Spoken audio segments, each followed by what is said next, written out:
नमस्कार. उज्ज्वल भारत न्यूज चॅनलमध्ये आपल्या सर्वांचं सहर्ष स्वागत करून आज आपल्याला महानगरपालिकेचा परवा बिगुल वाजलेला आहे आणि उद्या 23 डिसेंबरपासून निवडणुकीला इच्छुक उमेदवारांचे नामनिर्देशन प्रक्रिया सुरू होईल. 23 डिसेंबरपासून निवडणुकीची प्रक्रिया सुरू होऊन 15 डिसेंबर रोजी मतदान होणार आहे आणि 16 जानेवारी 2026ला पंचायत राजमधील एक घटक असलेला महानगरपालिका अस्तित्वात येणार आहेत. तब्बल 2.5 ते 3 वर्षापासून पंचायत राज महाराष्ट्रातून नष्ट झालेलं होतं. ते आता जिवंत होण्याचे परिस्थिती होत आहे आणि म्हणून पहिली पायरी नगर परिषदेच्या निवडणुका, नगरपंचायतीच्या निवडणुका झाल्या. त्यामध्ये प्रामुख्याने निवडणूक आयोगाचा धिंगाणा, निवडणूक आयोगाची शर्मनाक हरकत ही विचित्र वाटली आणि शंका कुशंका सर्वच राजकीय पक्षांनी घेतलेल्या आहेत आणि म्हणून 2 टप्प्यामध्ये अचानक निवडणुका घडलेल्या आहेत. ही शोकांतिका आहे.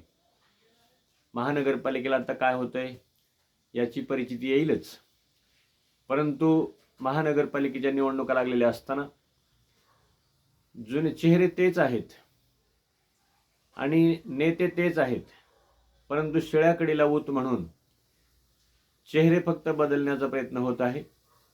बाकीचा नेतृत्व तेच आहेत. त्याचाच एक भाग म्हणून लातूर महानगरपालिकेत आपण निवडणुकीचा प्रक्रिया पाहत असताना लातूरमध्ये बाभळगावच्या गडीला अतिशय मानाचं, सन्मानाचं स्थान होतं. बाभळगावच्या गडीचा वारसा महाराष्ट्रामध्ये आणि देशामध्ये गाजलेला आहे.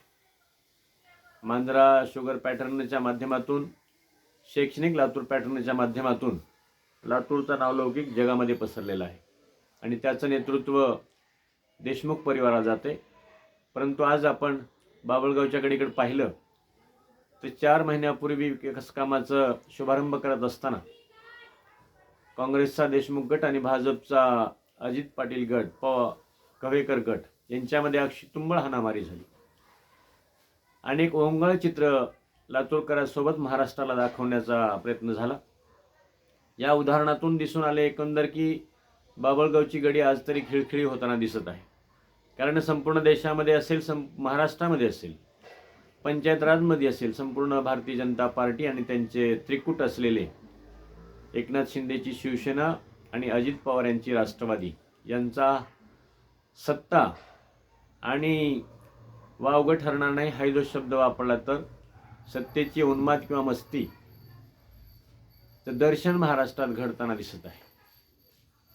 आणि मग त्याचीच परिस्थिती म्हणून लातूरमध्ये काँग्रेसच्या राजवटीत असलेले 3 माजी महापौर, त्याच्यामध्ये सुरेश तात्या पवार हे काँग्रेसचं अतिशय दिग्गज नेतृत्व होतं. त्यांनी परवा शिवसेना गट एकनाथ शिंदे यांच्यामध्ये प्रवेश केलेला आहे आणि तिकडून बाजी लढवायचा विचार केलेला आहे.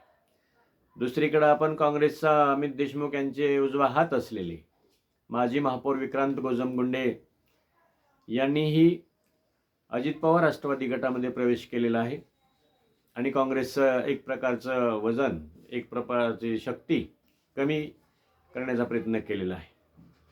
दुसरीकडे आपण पाहिलं तर काँग्रेसचे माजी नगराध्यक्ष असलेले आणि आंबेडकरी विचाराचा चेहरा असलेले लक्ष्मण कांबळे यांनी ही निवडणूक तोंडावर असताना भारतीय जनता पार्टीमध्ये प्रवेश केलेला आहे. एकंदर पाहता काँग्रेसचे दिग्गज नेतृत्व हे काँग्रेस सोडून बाहेर पडताना दिसत आहेत आणि हे 3 महापौर 3 पक्षामध्ये गेलेले आहेत.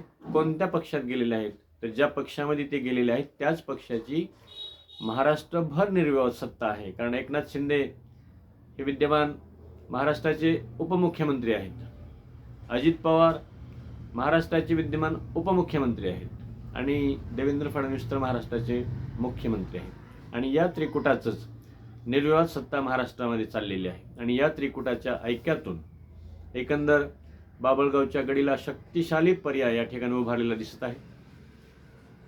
झाकली मूठ 1.25 लाखाची म्हणून काँग्रेसचे माजी महापौर असलेले दीपक सूळ हा मात्र पत्ता झाकलेला आहे. परंतु लातूरकरांना चमत्काराचा विषय आहे दीपक सूळचा झालेला आहे की दीपक सूळ शेवटच्या टप्प्यापर्यंत कोणता निर्णय घेतात, का निवडणूक झाल्यानंतर काँग्रेसचे विजयी नगरसेवक घेऊन या त्रिकुटासोबत सहभागी होतात, ही भूमिका पाहण्यासाठी लातूरकर उत्सुक आहेत. आणि मला वाटतं दीपक सूळ, जो अमित देशमुख काँग्रेसचे नेतृत्व आहे त्यांचा उजवा हात असलेले दीपक सूळ यांच्यावर लातूरच्या महानगरपालिकेची भिस्त सध्या तरी अवलंबून आहे. आणि शेवटी ते काय करिश्मा करतात याच्यावर सर्व मदार अवलंबून आहे. त्यामुळं एकंदर पत्ते पाहत असताना चेहरे बदललेले आहेत आणि सारी जी धावपळ आहे सत्तांतराची ती केवळ आणि केवळ उमेदवारासाठी आहे. एवढं मात्र निश्चित आहे की शेळ्याकडे लावूत म्हणण्यासारखंच जुनेच पक्ष आहेत, जुनेच नेतृत्व आहेत, परंतु माझ्या भावाला, माझ्या बहिणीला, माझ्या बायकोला, माझ्या आईला, माझ्या आजीला, माझ्या सासूला, माझ्या मेहुण्याला अशा उमेदवारी फक्त चेहरे बदलून येण्याचा प्रयत्न होत आहे. राहिला प्रश्न आमच्या प्रभाग क्रमांक 11 मध्ये. प्रभाग क्रमांक 11चं जर आपण पाहिलं तर यामध्ये अनुसूचित जातीचा उमेदवार म्हणून पूर्वी विकास वाघमारे उर्फ मॉन्टी वाघमारेची उमेदवारी झालेली होती. त्यांनी गुलाल उधळला होता. आजही त्यांचं प्राबल्य आणि त्यांचं मताधिक्य, मत आकर्षण करून घेण्याचं आणि जनतेवर प्रभाव असलेलं हे नेतृत्व आहे. त्यामुळं मला वाटतं की काँग्रेस पक्ष हा पुन्हा एकदा विकास वाघमारे यांना उमेदवारी देईल. परंतु विकास वाघमारे यांना जर उमेदवारी दिली तर गेल्या बारीची पुनरावृत्ती नक्कीच प्रभाग क्रमांक 11 मध्ये होऊ शकते. हे 100% खरं आहे. कारण काय होऊ शकते, कारण भारतीय जनता पार्टीचेही उमेदवार विकास वाघमारेंना उमेदवारी मिळावी काँग्रेसकडून आणि अंतर्गत त्यांच्याकडून आम्ही भारतीय जनता पार्टीला मदत घ्यावी आणि त्या माध्यमातून गेल्या बारीला तशा अनोळखी असलेल्या प्रभागाच्या बाहेरच्या असलेल्या रागिनी यादव यांना आणि विशाल जाधव यांना विजयी होता आलं होतं. आणि त्याच्यामध्ये महत्त्वाची भूमिका विशाल जाधव यांनी घेतलेली होती. विशाल जाधवच्या करिश्म्यामुळं बबन देशमुख यांना पराभव पत्करावा लागला होता. चौघुले याला पराभव पत्करावा लागला होता. आणि तडजोडीच्या भूमिकेतून प्राध्यापक महादेव बोरुरे यांची आई आणि मॉन्टी उर्फ विकास वाघमारे यांचा 2 उमेदवार हे विजयी झाले होते. म्हणजे भाजपाचे 2 आणि काँग्रेसचे 2 असे विजय झाले होते. आणि मग म्हणून विक्रमनगरमधील आंबेडकरी मताचा गट्टा जो प्राप्त करू शकेल तोच या प्रभाग क्रमांकावर विजय मिळवू शकतो. आणि आज रोजी तरी काँग्रेसमध्ये आंबेडकरी अनुसूचित जातीचे उमेदवार म्हणून 2च पर्याय आहेत. एक म्हणजे प्राध्यापक प्रवीण कांबळे काँग्रेसचे शहर जिल्हा अध्यक्ष अनुसूचित जाती विभागाचे आणि विद्यमान नगरसेवक असलेले मॉन्टी उर्फ विकास वाघमारे यांच्यामध्येच लढत आहे. दोघांपैकी तिकीट कुणाला मिळतंय याचं आहे. परंतु प्रभाग क्रमांक 11 मध्ये तिकीट अनुसूचित जातीच्या उमेदवाराला दिले जाते की जो उमेदवार मताचा गट्टा प्राप्त करू शकतो. आणि मग आज तरी मतदारावर कमांड असलेला आणि मतदाराचा गट्टा प्राप्त करून घेण्याची कुवत असलेला मॉन्टी उर्फ विकास वाघमारे यांची हिंमत आहे, त्यांचं कमांड आहे, त्यांचा लोकजनसंपर्क प्रभाग 11 मध्ये असल्यामुळं काँग्रेस पक्ष मॉन्टी वाघमारेला तिकीट देऊ शकते अशा प्रकारचं वातावरण झालेलं आहे. कारण मॉन्टी उर्फ विकास वाघमारे हे मूळ गेल्या वेळेच्या तिकीट प्राप्तीतून दिसलं होतं की त्यांची मैत्री निलंग्याचे अभय साळुंके यांची जीवाची मैत्री आहे. त्यांच्या मध्यस्थी मार्फत त्यांच्या मैत्रीच्या माध्यमातून काँग्रेसचं तिकीट प्राप्त झालं होतं. यावेळेस तर अभय साळुंके ही बुलंद तोप काँग्रेसची यांना जिल्ह्याचं अध्यक्षपद काँग्रेस पक्षाने दिलेलं आहे.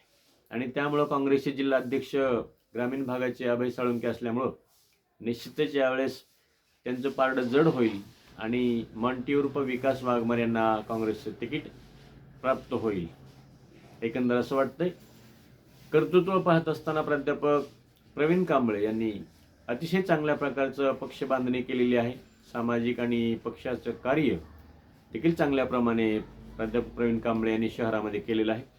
ग्रामीणमध्ये देखील त्यांनी परवा लोकसभेच्या काळात काम केलेलं आहे. त्यामुळं एक काँग्रेससाठी काँग्रेसचा प्रचार, काँग्रेसची संघटन बांधणी करण्यासाठी एक चांगला चेहरा म्हणून प्राध्यापक प्रवीण कांबळे देखील प्रभाग क्रमांक 11 मध्ये उमेदवार असू शकतात.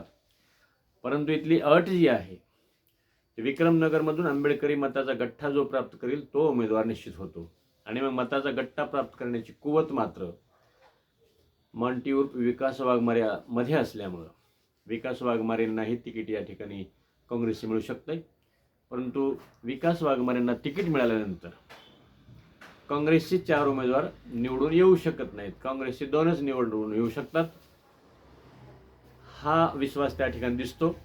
परंतु प्राध्यापक प्रवीण कांबळे यांना जर उमेदवारी दिली, डॉक्टर बालाजी सोळुंके यांच्या पत्नी माजी बांधकाम सभापती स्थायी समिती सदस्य असलेल्या त्यांनाही उमेदवारी दिली, बबन देशमुखांना जर उमेदवारी दिली आणि एक ओबीसी चेहरा विशालनगरमधून जर घेतला तर काँग्रेसचे 4 उमेदवार विजयी होऊ शकतात.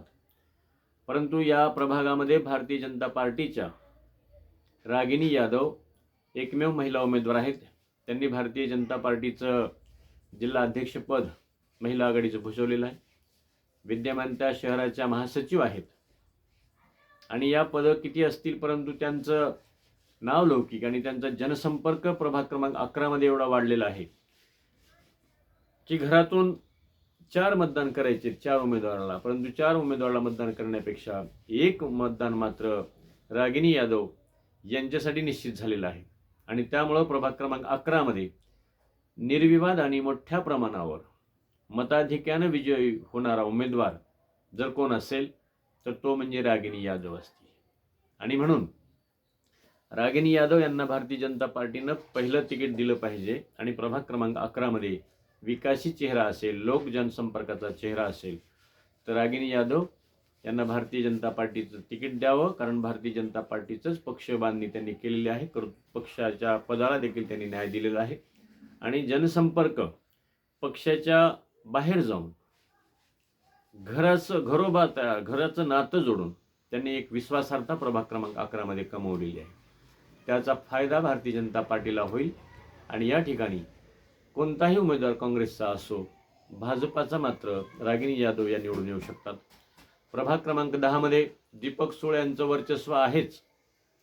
त्या ठिकाणी कांचन रत्नदीप आजनीकर या काँग्रेसच्या उमेदवार पुन्हा एकदा त्याच आहेत, परंतु परिसरामध्ये त्यांच्या नावाबद्दल राशन दुकानात व्यवस्थितपणे धान्य वाटप होत नाही, वेळेवर धान्य वाटप होत नाही, नेहमी तक्रारीचा सूर उमटलेला आहे आणि मग त्यांचा विरोध होताना दिसत आहे काही पातळीवर. परंतु रत्नदीप आजनीकर यांचं मागासवर्गीय अनुसूचित जाती विभाग काँग्रेस पक्षाचं शहराध्यक्ष राहिल्यामुळे तिथून कर्तृत्व बरं आहे. सुभेदार रामजीनगरावर त्यांचं कमांड आहे आणि जसं प्रभाग क्रमांक 11 मध्ये आंबेडकरी विचाराचा मताचा गट्टा काढण्याची कुवत मॉन्टी उर्फ विकास वाघमारेमध्ये आहे, तसं सुभेदार रामजी नगरामधील आंबेडकरी विचाराचं मत एक गट्टा काढण्याची कुवत रत्नदीप आजनीकर यांच्याकडे आहे. त्यामुळं त्यांची उमेदवारीच पुन्हा एकदा निश्चित होऊ शकते काय. एकंदर अनुसूचित जाती उमेदवार कांचन रत्नदीप आजनीकर प्रभाग क्रमांक 10 मध्ये कायमच्या राहतील असा विश्वास आहे. 11 मध्ये मॉन्टी वाघमारेच उमेदवार या ठिकाणी राहतील असं वाटतंय. आणि प्रभाग क्रमांक 10 मध्ये वंचित बहुजन आघाडीच्या सुजाता विजय अजनीकर यांचं कर्तृत्व पाहत असताना, सामाजिक कर्तृत्व पाहत असताना आणि डॉक्टर बाबासाहेब आंबेडकर नागरी सहकारी पतसंस्थेच्या माध्यमातून, आरोग्याच्या माध्यमातून, व्हिजन मल्टी सुपर स्पेशालिटी हॉस्पिटलच्या माध्यमातून 12 महिने त्यांनी जनसंपर्क केलेला आहे आणि कर्तृत्व त्यांचं अतिशय चांगली आहे. दानत, सामाजिक सलोखा, मैत्रीभाव, त्यांचं कर्तृत्व आणि जनसंपर्काच्या आधारावर सुजाता अजनीकर देखील या ठिकाणी चांगल्या प्रकारची लढत प्रभाग क्रमांक 10 मध्ये देऊ शकतात. तर डॉक्टर विजय अजनीकर ते प्रभाग क्रमांक 11 मध्ये उमेदवारी दाखल करतात की काय माहीत नाही, परंतु त्यांनी जर प्रभाग क्रमांक 11 मध्ये वंचितकडून उमेदवारी दाखल केली तर तिरंगी लढत या ठिकाणी होऊ शकते. सर्वांचं लक्ष अजनीकर परिवारावर देखील तेवढ्याच मोठ्या प्रमाणावर आहे की प्रभाग क्रमांक 10 आणि 11 मध्ये ते कोणती भूमिका घेतात ते पाहणं गरजेचं आहे. बाकी प्रभाग क्रमांक 11, 12, 13, 11, 12मध्ये देखील लढत चांगल्या प्रकारच्या आहेत. प्रभाग क्रमांक 12मध्ये 13मध्ये नागेश कामेगावकर,